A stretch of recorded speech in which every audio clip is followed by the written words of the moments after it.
I'm falling apart. Hi. It's Kendall here. If you're new around here, welcome. If you're not new around here, what is up, home skillet biscuit? Look who's making a midweek video. Probably because I didn't do a Saturday video. And I didn't do a Saturday video for two reasons. One, I was so preoccupied with the Euphoria video. If you haven't seen that, it'll be linked up above somewhere. I am so ashy. I was so preoccupied with the sort of the discourse that was happening due to my Euphoria video. I mean, I'm sure I'm not the first person to say these things about Euphoria, but I was getting tagged in a bunch of stuff on Twitter that's kind of went viral since making that video, so I don't know if I had anything to do with necessarily sparking that conversation, but regardless, quite a time listening to the discourse in relation to that. That was taking up quite a bit of time, but I can't even blame it solely on that, because I wish it were something as important as like the conversation around like media and how we consume media is the reason why I didn't get around to last Saturday's video. Nope. The reason I didn't get around to last week's video is because I got sucked into the Omegaverse and it was a horrid and horrible experience.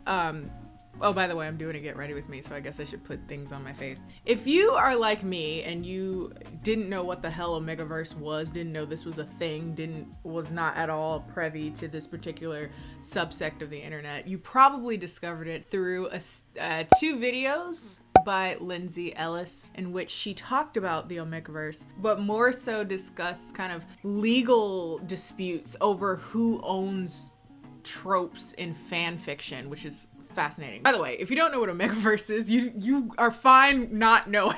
I'm gonna just leave Lindsay Ellis's videos because, to be honest with you, they're a lot more entertaining than actually reading some of this garbage. There were people that made books, like novels, based off of or using tropes from a subgenre called Omegaverse or ABO, which started off in fan fiction, more specifically within like queer spaces, particularly on the internet. But of course, here comes a blonde white woman and says, let's make it hetero, then I can say I own it, and then say everyone's copying off of me. It's how the world spins. But basically, the Lindsay Ellis video that I linked down below basically goes into how one woman said that she was the creator, I'm paraphrasing of course, but essentially tried to sue everyone else who tried to make books off of these very generalized tropes within ABO, and hilarious. I don't think I actually really explained what ABO is. Essentially, it's erotica, but it's erotica with like a little animalistic spice. Not bestiality, but it's just humans that act like wolves, alphas, omegas, betas, whatever. It's incredibly violent and unpleasant. I was told that through watching the Lindsay Ellis video, but I could not just take that as evidence of how bad it truly is. I could not ignore my curiosity. I had to read the book that made this woman feel as though everyone in the world must be copying off of her book because it's just that good. You know what I mean? So I had to read it. And lucky me, it was completely free on iBooks because the woman's, in my opinion, insane, and therefore I don't want to give her any money to continue doing this foolishness where she's essentially trying to ruin other people's careers because she thinks everyone wants to make her book. But I wanted to read just how shitty the book could possibly be. Oh my god. I haven't finished yet. I think there's like 11-12 chapters. I'm only on chapter 4, but my god, it is. I think there's a part of it that's just me not being into ABO. If you've never read something from ABO, it's largely like non-consensual rape, violent, and very, very, it's a lot. Misogynistic, rapey, like just so much of it. Outside of the just very troubling subject matter, that's just not really my thing. Oh, the writing. I have never seen so many different words to mean ejaculate. I've never heard so many different synonyms for bodily fluid in my life, and they're all just as awful as the last one was. But weirdly enough, the thing that frustrates me the most, I have never seen in a published work someone abuse ellipses the way this woman got away with doing it. When I tell you every page has a sentence that goes, and then I felt dot dot dot the gush of human fluid, like dot dot dot that dot dot without abandon, just complete unedited garbage. I'm offended more so, not more so, because the subject matter is not for me. I'm not gonna go on the whole like morality of like, I don't even like saying the word, but like rape kinks. I find them very disturbing. Also, I find it kind of belittling of rape, but that's just me. I just feel that way. That's how I feel. You get off on it and you're actually consensual, and this is just like a fantasy thing for you. Consenting adults and whatever, that's fine. Yeah. It's not for me because I've been called such a prude in the last few days because I don't think that you should have shows that are supposed to be depicting minors and those minors being nude, but okay, I digress. But outside of that, as troubling as that is to me, oh my God, I've just never read something just so awful, like technically. And I read all of Twilight. I read every single Twilight book. And then I arose, looked around me and realized that I was covered in his fluid, So yeah, that's really what took away my Saturday. I was reading the first 4 chapters. So I think what I'm gonna end up doing is reading both of them, honestly. The 2 books that were being fought over who owns these tropes and whatever, even though as unpleasant as it was, I was like, I am weirdly invested, I'm not gonna lie. Up to chapter 4, I'm like, okay, this is poorly written, but is she gonna escape her alpha? But anyway, outside of the Omegaverse, what else is up with me?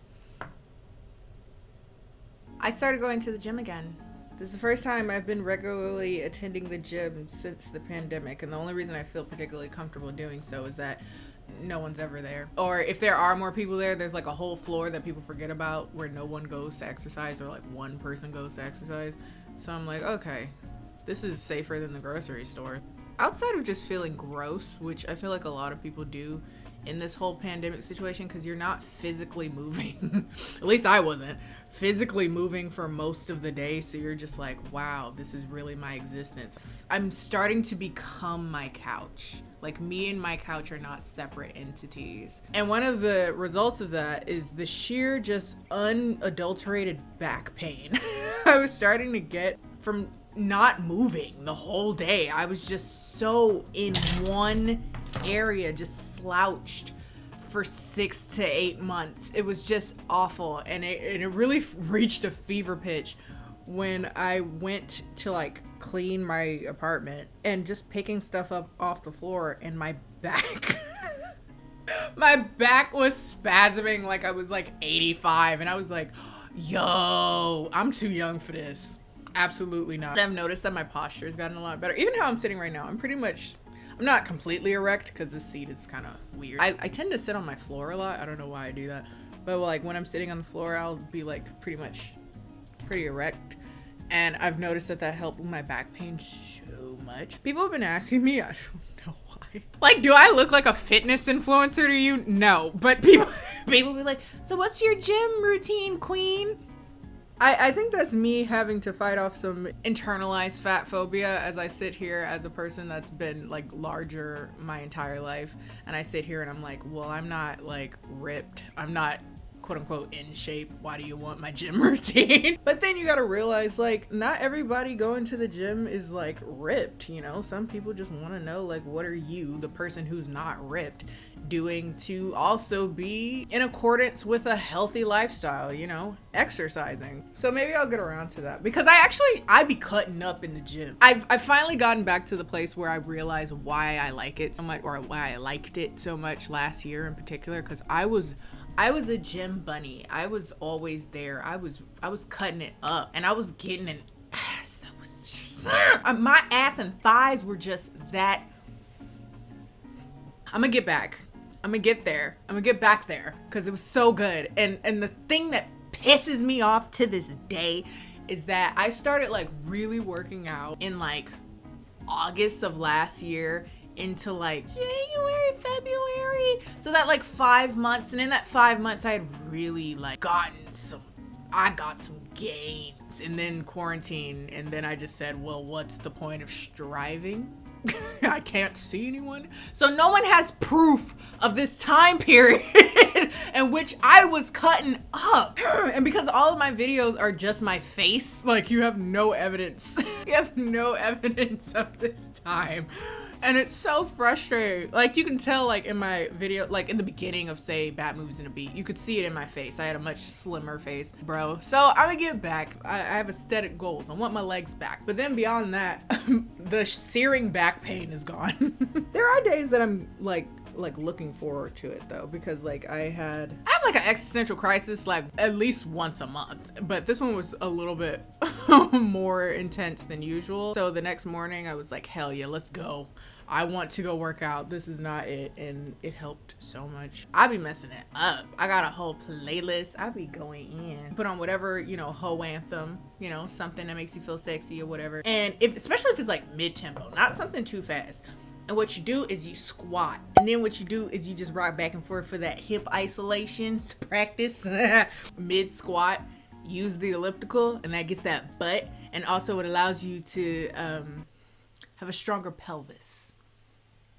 Not that I'm using my pelvis, because there's no vaccine until June. Yes, it's a great time. Also, sorry, not to go back on the Megaverse thing, but another thing that really pissed me off about the entire reading experience so far is that, have you ever read a book and you can tell the person is just picking words out of their ass? Like they definitely used a thesaurus. Like in no way is it tonally matching anything else in the book. By the way, I'm also refraining from naming the book explicitly. Again, if you watch the Lindsay Ellis video, you'll know what book I'm talking about. Because the woman is a big fan of just DMC takedown. She's just mad when anyone's talking about how shitty her book is. Over here, a white woman in the whole Karening her way through everyone who doesn't like her shitty book. Ugh, I don't have patience for that. This is a very M Cosmetics heavy get ready with me, which was not on purpose. But anyway, what else have I been getting up to? Oh, I've rediscovered wrestling.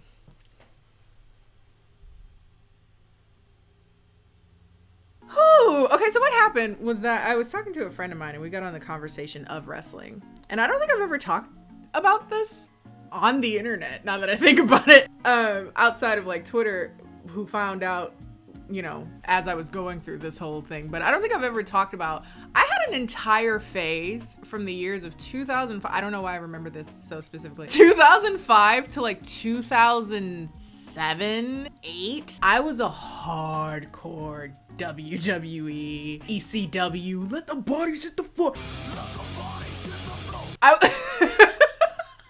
Recently, I was talking to a friend of mine and we got on the conversation of wrestling somehow. I don't even remember how we did that. And he was basically saying how a lot of the wrestlers that I used to watch when I was 10 years old still wrestle. They still wear the same like outfits too. So you see people that were like big in 2004 wearing like Ed Hardy. The Undertaker just... I get so self-conscious when I start talking about stuff like this because I know there's a whole demographic that's like, I don't give a Y'all are so sweet to not say it, and I appreciate that. Maybe it's just my own insecurities, but when I start talking about this, I'm like, y'all don't care. The Undertaker, who was wrestling for a while when I started watching it, just retired, like within this year. Rey Mysterio is still wrestling. Him and his son are wrestling now, which is kind of cool, which is also really weird because I remember his son back in 2005. As a kid, again, I was 10 years old, I saw him on the screen and said, that's a child. He's a baby. But then I looked up his age. He's only 2 years younger than me. So it's so weird, like your perception of like other children, like children on TV when you're a kid. You're like, that's a child. I'm not. Randy Orton, who I used to bad boy thing for Randy Orton. He's not as hot anymore. He's not worth the toxicity anymore. But back in 2005... But yeah, there's a bunch of them still wrestling and it's very weird. And then I was like, okay, well, since so many people that I used to like are still wrestling, maybe I'll just see what's up. When I tell you, wrestling has changed. It started off with me noticing someone named Mustafa. Yes, Mustafa Ali. And I said, and then I found Montez Ford. Then we found the Uso twins, more specifically Jimmy Uso. And then it led me to my current obsession, who is none other than Roman Reigns. I would consensually let him choke me to death. He has a submission move in which he latches his entire body, this like 6'5", 230, 40-pound man of all muscle, just puts your head under his arm, wraps his legs about you, and just chokes you until you black out.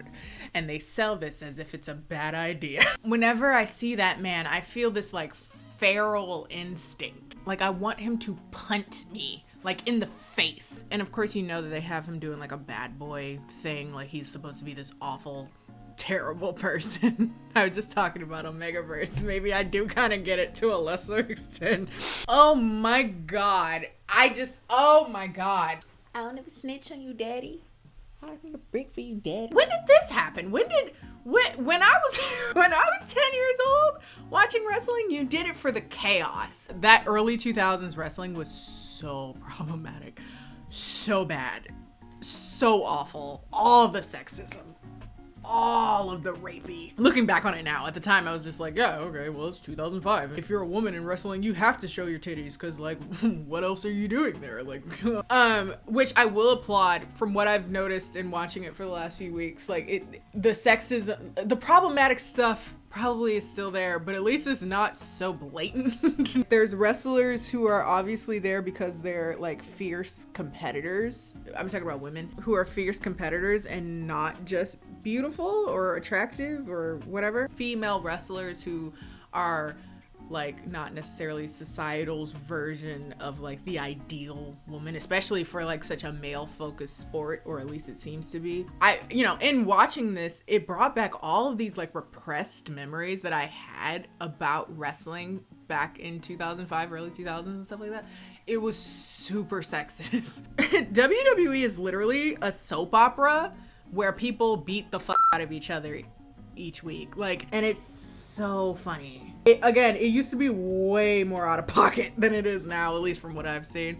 Like, there were arcs where a woman gave birth to a hand live on television. There was one where these two people had sex in the middle of the ring. I distinctly remember that one. I think that came up on Twitter not too long ago and people were criticizing it, and I was like, yep, I remember that. But even as a kid, I remember watching that thinking they're not gonna actually have sex on it. I mean, it's 9 o'clock. They're not it's 9 o'clock on Spike TV. They're not gonna actually have sex right here. Hey, if you ever want to see Donald Trump get stunned, bashed into someone's shoulder, it's a very cathartic situation. I would watch the arc. I think it was him and Stone Cold Steve Austin. Now look at me when I'm talking to you, because if you do piss me off, I'll whip your ass.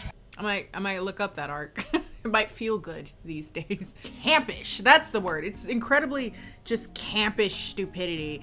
And they've definitely reeled it in quite a lot, because it's disgusting, the shit that they used to get away with, honestly. But it's still like a good amount of campish. It's just not nearly as rapey. And now the men are really hot. But like Roman Reigns, he just does something to my body. Like, I just viscerally. And then, because of course he's married, I found out that he's married to a black woman. So he has taste.